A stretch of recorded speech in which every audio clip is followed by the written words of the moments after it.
बेटु अरे बेटु के गरेको बाबा यो पापाको जुत्ता राखिदिनु पर्दैन तिमी जुत्ता सफा गर्न आइपुग्यौ एउटा जुत्ता बोकेर हिँड्न सक्दैनौ छे आक्का हो मुखमा नदेऊ धोएर राखेको जुत्ता थियो बोकेर पो आइज आक्का हो भनेको किन छि गन्दा हो यो छि हो आक्का हो यी खुट्टीमा लाउनु पर्छ आक्का हो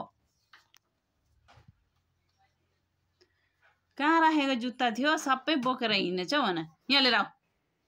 आऊ देऊ मम्मी देऊ मेरो राम्रो छोरो हो नि त नि मम्मीले भनेको तेर्छ उठाएर देऊ राम्रोसित देऊ थ्याङ्क यू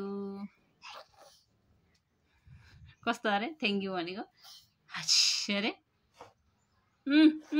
उसलाई हुन्छ जेनीमा त्यो जुत्ता राम राम राम राम मान्छे भन्दा जुत्ता ठुलो कसको छ जुत्ता हजुरहरूको ल्याइदिनु है मेरो छोराले जुत्ता सफा गरिदिनु रहेछ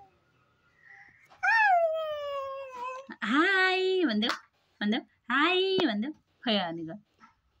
हाई भन यता आएर यता आएर न त एक बार मायाले हेर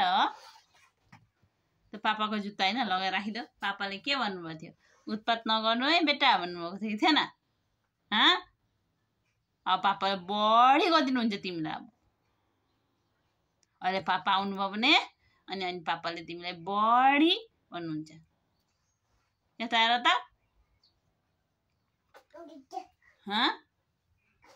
पापाले बढी भन्नुहुन्छ अब र है त जा जा भन्नुहुन्छ नि कसरी भन्नुहुन्छ भन्दै त बढी तँलाई पिटौँ भन्नुहुन्छ नि त बढी अब तँलाई पिट्छु नि म भन्नुहुन्छ खालि उत्पात तेरो भन्नुहुन्छ के गरेको त्यस्तो